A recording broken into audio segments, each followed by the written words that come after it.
Hello বন্ধুরা, তোমরা কেমন আছো? আশা করি সকলে অনেক ভালো আছো। তোমাদের ভালোবাসায় আমরাও ভালো আছি।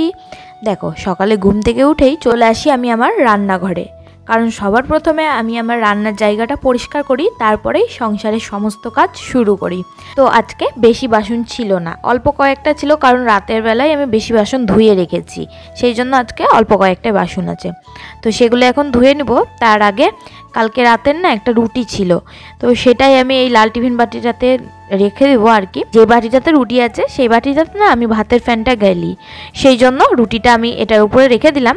আর বাটিটা মানে সব বাসনগুলো এখন ধুয়ে নেবো এক এক করে। বাসনগুলো ধোয়ার পর গ্যাসটা ভালো করে মুছে নেবো, কারণ কালকে তো রুটি করেছিলাম, আর রুটি করলে তো আমার গ্যাসটা একটু নোংরা হয়ে থাকে, মানে রুটির ওই আটাগুলো পড়ে যে, সেটাই, সেই জন্য গ্যাসটাও মুছে নিয়েছি।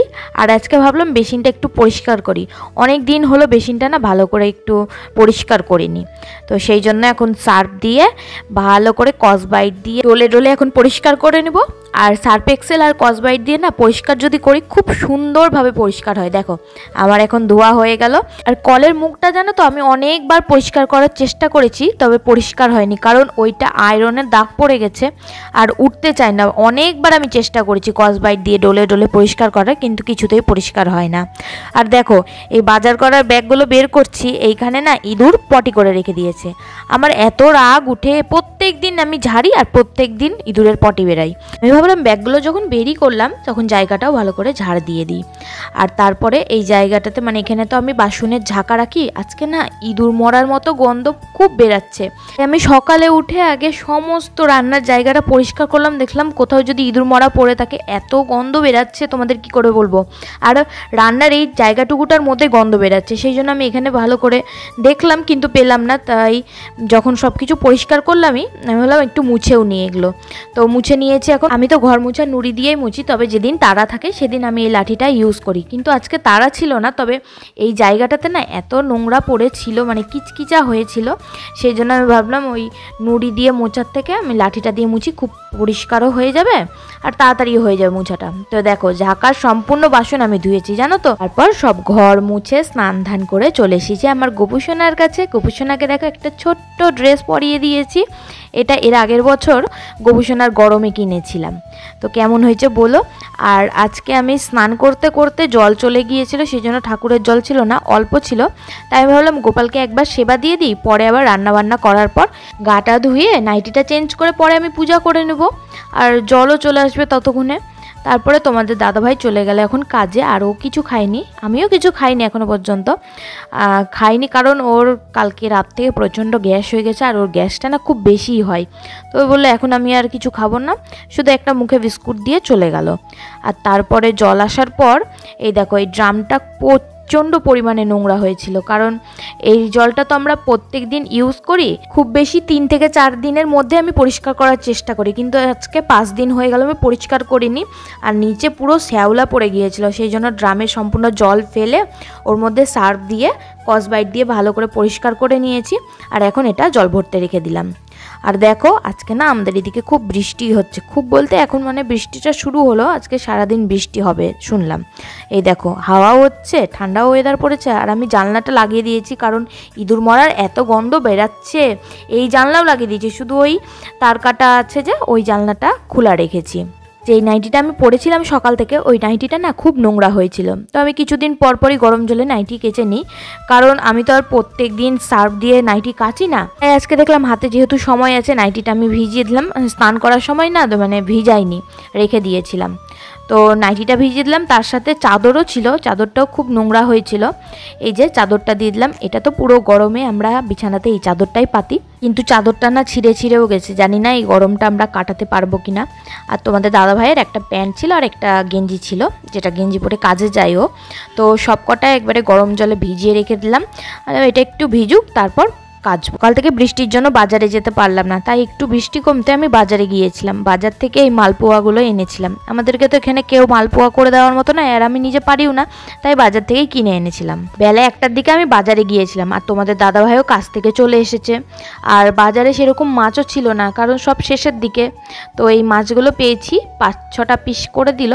আর তোমাদের দাদাভাই বললো কি বেগুন দিয়ে ঝোল খাবো, মাছের পাতলা করে ঝোল করো। তো আমি সেটাই করতেই গেলাম। এই দেখো এখন মাছগুলো মাছগুলো ধুয়ে নিয়েছি, লবণ হলুদ দিয়ে মাখিয়ে মাছগুলো এখন ভেজে নিব। জানো তো আমি যাওয়ার সময় ফোনটা বাড়িতেই রেখে গিয়েছিলাম, কারণ ভুলে গেছি। এত জোরে বৃষ্টি হচ্ছিল, আমি তাড়াতাড়ি করে টোটোতে করে গেলাম আর টোটোতে করে আসলাম।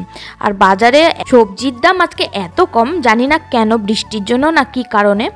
মাত্র 10 টাকা কিলো করে টমেটো আর 10 টাকা কিলো করে আলু। তো আমি পেয়েছি, যতটা পেরেছি নিয়েছি, কারণ আমি ব্যাগ নিয়ে যাইনি। জানার মতো একটা ছোট ব্যাগ নিয়ে গিয়েছিলাম, সেটার মধ্যে যতটা পেরেছি এনেছি। বাজার করে আসতে আমার এত কষ্ট হচ্ছিল, কারণ এক হাতে মাছ, এক হাতে ব্যাগ, আবার এক হাতে ছাতা, খুব অসুবিধা হচ্ছিল। আর আজকে না অনেক দিন পর মশলা বাটছি। পাতলা ঝোল করতে গেলে না আদা জিরা বেটে যদি করা যায় তাহলে ঝোলটা বেশ ভালো হয়, আর জিরার গুঁড়া দিয়ে করলে অতটা ভালো হয় না। তাই আমি এই মশলাটা বেটেই নিলাম। মাছগুলো আমার ভাজা হয়ে গেছে, মাছগুলো এখন তুলে নিচ্ছি। আজকে আমি রান্না করছি, আর তোমাদের দাদাভাই বলছে তাড়াতাড়ি রান্না করো, আমার খুব খিদা পেয়েছে। কারণ আমার রান্না করতে করতে বেলা 3টা বেজে গেছিলো। তোমরাই বলো, 1টার দিকে আমি বাজার গিয়েছি, বাজার করতে তো সময় লাগবে না। 1টার দিকে বাজারে গিয়ে বাড়িতে এসেছি ওই 1:30 না 1:45টার দিকে। তারপর এসে জল তো চলে গিয়েছিল, আমি বালতিতে জল ভরে গিয়েছিলাম, সেটাতে মাছ টাছ ধুয়ে তারপরে ভাত করলাম। ভাত করার পর এখন আমি মাছের ঝোলটা বসিয়েছি। তো ঝোলটা হতে তো একটু সময় লাগবে বলো, মশলা বাটা, সবজি কাটা সম্পূর্ণ তো নিজের হাতেই করছি না। আর জানলাটা খুলে দিলাম, বৃষ্টি পড়ছিল সেই জন্য আমি জানলাটা লাগিয়ে রেখেছিলাম। যখন রান্না করি ধোয়াটা উঠে গোটা রান্নাঘর ধোয়া ধোয়া হয়ে যায়, সেই জন্য আরও বেশি করে জানলাটা খুলে দিলাম, কারণ এখন ফোড়ন দিব। তো এই দেখো মশলাটা কষাতে এখন বসিয়ে দিলাম, আর এটা এখন হতে থাকবে। তারপরে এই জামা কাপড়গুলো তখন ভিজিয়েছিলাম না, আমি কেচেই তারপরে বাজারে গিয়েছি। তো কেচে বাথরুমে রেখে দিয়েছিলাম জল ঝরানোর জন্য। মাছের মশলাটা কষতে কষতে আমার মনে পড়লো বাথরুমে তো আমি জামা কাপড় রেখে গেছি, সেগুলো এখন মেলে দিতে হবে, না হলে শুকোবে না। এমনিতেই ঝড় বৃষ্টি চলছে, জানি না শুকাবে কিনা আজকে। তো মশলাটা আমি বসিয়ে দিয়ে এখানে জামা কাপড়গুলো মেলে দিলাম। এই দেখো মাছের ঝোলটা রেডি, মানে রেডি বলতে এখন মাছটা দিলাম, সবজিগুলো সেদ্ধ হলো আর এখন মাছটা দিলাম। তো এটা দিয়ে কিছুক্ষণ ঢেকে রেখেছিলাম। তারপরে দেখো মাছের ঝোলটা আমার পুরো ফুলফিলভাবে রেডি। এখন মাছটা নিয়ে নিব, দুজন মিলে খেয়ে নেবো। খুব খিদা পেয়েছে দুজনেরই, কারণ আমিও কিছু খাইনি, ওই যে ওই মালপোয়াটাই খেয়েছি, আর ও তো শুধু ওই মালপোয়া খেয়ে আছে। তো এখন চলো দুজন মিলে খেয়ে নিই। ভাতও বেড়ে নিয়েছি দুজনের একসাথে। আমরা বাড়ি থেকে বেরানোর পর আমাদের দিনগুলো যে কিভাবে আমরা কাটিয়েছি সেটা একমাত্র আমরাই জানি। সব থেকে কষ্ট করেছি খাবার। অবশ্য তখন আমরা যাই পেতাম দুজন মিলেই তৃপ্তি করে মন ভরে খেতাম, কারণ খিদের জ্বালা তো বড় জ্বালা। এখানে যখন প্রথম আসলাম আমরা তো কাজ খুঁজে পাচ্ছিলামই না। তারপর এদিক ওদিক ঘোরার পর ওই পোস্টারগুলো লাগানো থাকে না, সেই পোস্টার দেখেই আমি একটা কাজ খুঁজলাম আর সেখানে গেলাম। আমি ওখানে যাওয়ার পর বললো যে আজকে তোমার না কাজ হবে না, তুমি আর কয়েকদিন পর আসো। তো আমি সেই কথা মতো আবার কাজে গেলাম। তো সেদিন থেকে আমার কাজটা হয়ে গেল। আর তোমাদেরকে বলছিলাম না খুব গন্ধ বেরাচ্ছিল। এই দেখো এইটা হচ্ছে আমাদের রান্নাঘরের জানলার সামনে ইঁদুর মরে পড়ে আছে, একটা বড় ইঁদুর। তো আমি তো ক্যারি ব্যাগ দিয়ে উঠাতে গেলাম, কিন্তু গিয়ে দেখছি একবারে বাজে অবস্থা, ওটা আর উঠানো যাবে না। সেই জন্য তোমাদের দাদাভাই সামনে বালি এনে এনে ওর মধ্যে চাপা দিয়ে দিচ্ছে যাতে গন্ধটা না আসে। ও তো বালু দিতেই পারছিল না, কারণ এত পচা গন্ধ বেরাচ্ছিল। আমি তো ঘর থেকেই গন্ধ পাচ্ছি, আর সামনে গেলে ভাবো কতটা গন্ধ বেরাচ্ছিল। তারপর দুজন মিলে বাইরে কিছুক্ষণ দাঁড়িয়েছিলাম। তারপরে দেখো জল চলে এসেছে, আর আমি এইদিকে সম্পূর্ণ বাসন ধুয়ে নিয়েছি। কালকে শুক্রবার যেহেতু টমেটো মানে টক যেগুলো জিনিস আছে সব আমি সাইডে হটে রেখে দিয়েছি, যেগুলো তো আমার ছোঁয়া পড়বে না। আর গ্যাসটা সব মোছা হয়ে গেছে। এখন আমি গাটা ধুয়ে সন্ধ্যা দেব। আমাদের দাদাভাই কাছ থেকে এসে গোপালকে একবার দিয়ে দিয়েছিল।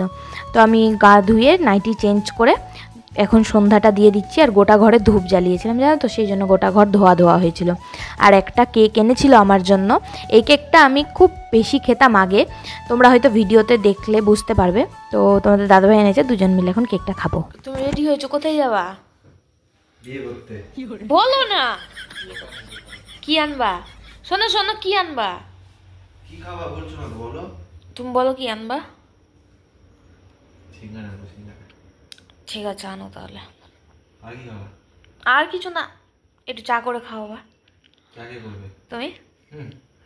ঠিক আছে।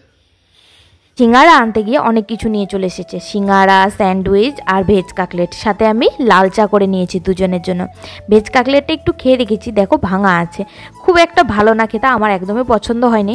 ওই পাউরুটিটার স্বাদটা একটু বেশি, ওটার মধ্যে যে তরকারিটা আছে ওটা খুব অল্প পরিমাণে আছে, সেই জন্য আরও বাজে লাগছে খেতে। তো মোটামুটি ভালো লেগেছিলো। আর সিঙ্গারা স্যান্ডউইচটা সব থেকে আমার বেশি ভালো লেগেছে। সিঙ্গারা এসব খেয়ে দুজন মিলে শুয়ে পড়েছিলাম।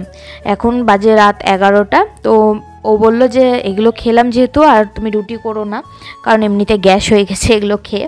তো সেই জন্য আমি এখন মুড়ি নিচ্ছি। তো মুড়িটা কৌটাতে শেষ হয়ে গেছে, অল্প রেখেছিলাম আলাদা করে উঠিয়ে সেটা এখন ঢেলে নিলাম, কারণ আজকে রাত্রে দুজন মিলে আমরা মুড়ি খাবো। মাছের ঝোলটা আছে যেহেতু ওটা দিয়ে মুড়ি খাবো। ও বললো যে পেঁয়াজ একটু করে কেটে নাও, তো দুজনের জন্য পেঁয়াজ কেটে নিলাম, ধুয়ে টুয়ে বসে গেছি এখন খেতে দুজন মিলে। আর মুড়ি খেতে আমার কিন্তু খুব ভালো লাগে সত্যি বলছি, কিন্তু শ্বশুরবাড়িতে আসার পর থেকে আমার মুড়ি খাওয়াটা একদমই কমে গিয়েছিল। তো এখানে আসার পর আবার আস্তে আস্তে করে বাড়ছে আমার। আমি রুটি খেয়েও এত শান্তি পাই না, মুড়িটা খেয়ে যতটা শান্তি পাই। খাওয়া দাওয়া হয়ে গেছে, এখন ও শুয়ে গেল আর আমি এখন ঘরটা মুছে নিচ্ছি। কালকে যেহেতু শুক্রবার, তো ভালো করে ঘরটা মুছে নিলাম। আর বাসনগুলো এখন ধুয়ে ফেলবো, কারণ শুক্রবারের দিন তো আমি ছুঁই না বাসন, রাত্রেবেলায় ধুয়ে ফেলি যতটা পারি, চেষ্টা করি। তো আজকে অল্প কয়েকটাই বাসন আছে, এই দেখো বাসনগুলো নিয়ে নিয়েছি, এখন ধুয়ে নেব। আমি এখানে আসার পর যে কাজের কথাটা তোমাদেরকে বলছিলাম, আমি যে কাজটাতে লেগেছিলাম সেখানে আমি 9,000 টাকা করে পেতাম, কিন্তু আমার ভাড়াতেই ওই প্রত্যেক দিন 100 টাকা করে চলে যেত যাওয়া আসা মিলে। তো আমার খুব একটা পোষাতো না। তখন আমাদের যা বিপদ ছিল, তখন আমাকে না পারতেও ওই কাজটা করতে হয়েছে। খুব কষ্ট করে আমি কাজটা করেছি, কারণ আমার এত যাতায়াতের অভ্যাস ছিল না, কিন্তু সেই সময় অভ্যাস হয়ে গেছিলো। ঠাকুর আমাকে সেই সময় হয়তো খুব শক্তিও দিয়ে দিয়েছিল। প্রত্যেক দিন হাঁটা পথ ছিল, আবার গাড়িতে যাওয়ার পথও ছিল। তো হেঁটে তো কিছুক্ষণ যেতামই, তারপরে আবার গাড়িতে। গা গোলা তো তবুও আমার অভ্যেস হয়ে গিয়েছিল আস্তে আস্তে। তারপর তোমাদের দাদাভাই তো কাজ পাচ্ছিলই না, অনেক কষ্ট করে খোঁজাখুঁজির পর আমি কাজ করার ঠিক 1 মাস পর ও কাজ পেল। ও কাজ পাওয়ার আমি ঠিক 10 থেকে 15 দিন কাজ করেছিলাম, তারপর আমি আর কাজে যাইনি, কারণ ওইসব আমি পারছিলাম না। আর তোমাদের দাদাভাইও বললো যে আমি যেহেতু কাজ পেয়ে গেলাম, তোমাকে আর কাজে যাওয়ার প্রয়োজন নেই, তুমি বাড়িতেই থাকো। সেই তখন থেকে আমি কাজটা যে বন্ধ করলাম, তারপর আর যাইনি। আর আমার যাওয়ার একদমই ইচ্ছে নেই। একটা কথা জানো তো, লোকের দুয়ারে কাজ করতে গেলে অনেক কথা শুনতে হয়। টাকাটা নেওয়ার সময় কথা আছেই, আবার কাজে ছুটি করলে কথা আছে। তো লোকের কাজ করলে অনেক কথা শুনতে হয়, সেই ভয়ে আমার আর ওই কাজে যাওয়ার কোনো ইচ্ছে নেই। ঠাকুর করে যেন আমাকে আর কোনোদিন যেন ওইসব কাজ করতেও না হয়। আমি বাসন মেজে আসার পর দেখছি ও বিছানাটা ঝাঁটা দিয়ে ঝেড়ে পরিষ্কার করে রেখেছে। আমি বললাম তাহলে তুমি মশারিটা আমাকে টাঙিয়ে দাও, আমি মশারিটা গুজে নিই। তো মশারিটা এখন আমি গুজে নিব, তারপর দুজন মিলে ঘুমিয়ে পড়বো। তো আমার সারাদিনের ব্লগটা তোমাদের কেমন লাগলো অবশ্যই আমাদেরকে কমেন্ট করে জানিও, আর কোনো ভুল ত্রুটি হলে অবশ্যই কমেন্টে জানাবে।